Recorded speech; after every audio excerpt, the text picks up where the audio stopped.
It's already been 1 month since WWE moved its flagship show Monday Night Raw over to Netflix. And in that month, we had a bunch of banger matches such as Roman Reigns versus Solo Sikoa, Seth Rollins versus CM Punk, the debut of Penta, and even new sponsorships that show up in the ring, such as Riyadh from Saudi Arabia. We got Fortnite, Netflix, and even Lame Hogan's Real American Beer. So I decided to ask this question to my community across all my social medias, and that question is, what do you think of the move to Netflix? Has it exceeded your expectations? Does it feel the same watching Monday Night Raw, or does it suck even more? So in today's video, I'm going to go over each of your responses that you had to my question over on all platforms on social media, and this will most likely be a part of a series where I do more of these hot takes such as Monday Night Raw, opinions on certain wrestlers or events happening. So if you want to be a part of that and have your username shown on the screen, make sure you follow us on all social medias. Hi, I'm JLD and I'm a WWE content creator from New York City. If you haven't done so already, make sure you subscribe to the channel and turn on notifications. That way you get some of the best wrestling content out there. Also consider becoming a YouTube member. For as low as $4.99 a month, you get early access to some of our videos, special shout outs during our live streams, and much more that regular subscribers do not get. And without further ado, let's get started.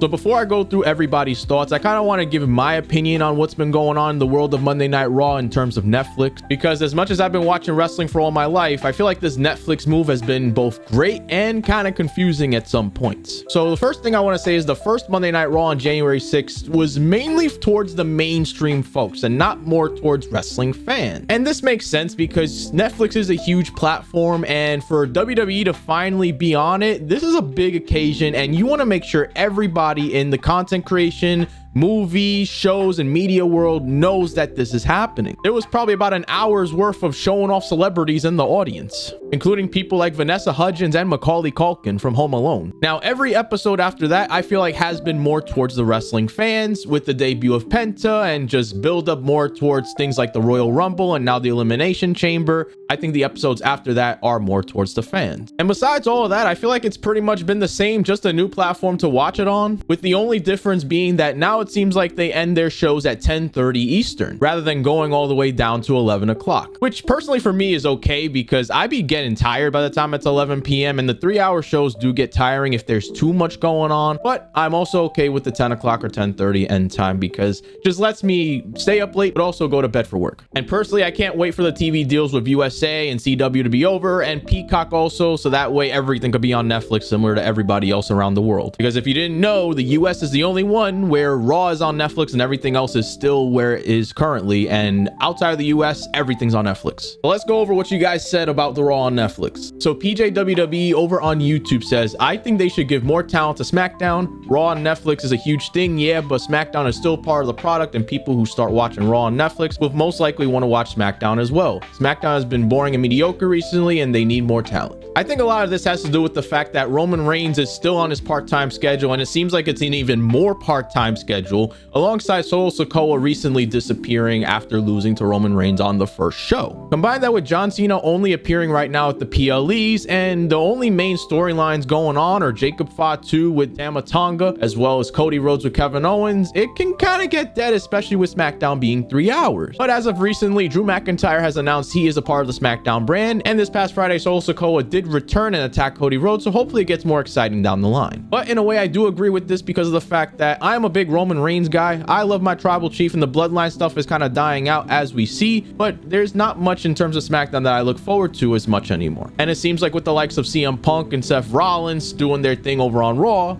seems a little more exciting. Definitely not Netflix and chill material. Yeah, more like Netflix and Raw material. What was your take about the glitches that's been going on Netflix if it was happening to you? Now, if you saw this past Monday on Raw, I thought something was going on with my TV personally, but everybody on Twitter started complaining about it also. People thought it was the Wyatt 6 glitching out and stuff. People thought their cable was acting up. People thought the internet was buffering. But WWE, what's going on? Y'all can't be like the Mike Tyson Jake Paul fight, start buffering every 5 seconds. I wonder what happened there, because now people are paying Netflix subscriptions to see the show, and if it's gonna just glitch nonstop, then people are gonna be wanting their money back. Hopefully this was a one-time thing, because I was confused about it, especially during the CM Punk Sami Zayn matchup in the main event. So I hope it was just a one-time thing. Maybe a cable was loose or buffering, but I hope it's fixed. Not gonna lie, I really don't like how they're not paying attention to the Intercontinental Championship. I 100% agree on this because they're doing this feud with Sheamus and Braun Breaker, but no one seems very interested in it, besides the fact that Sheamus wants to become a Grand Slam champion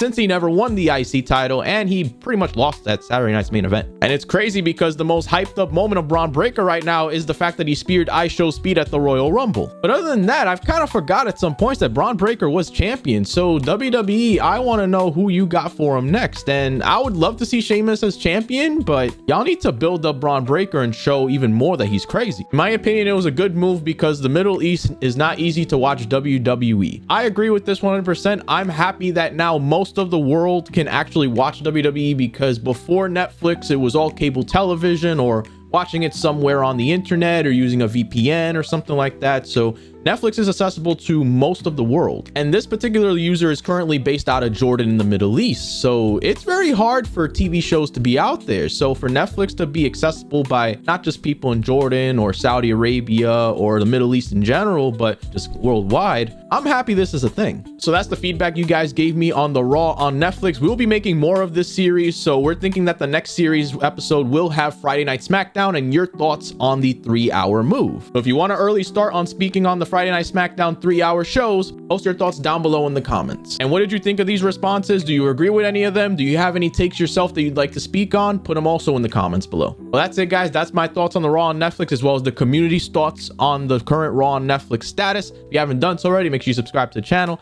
turn on notifications. That way you get some of the best wrestling content out there. I will see you guys very, very soon for the next episode. Peace out, everybody.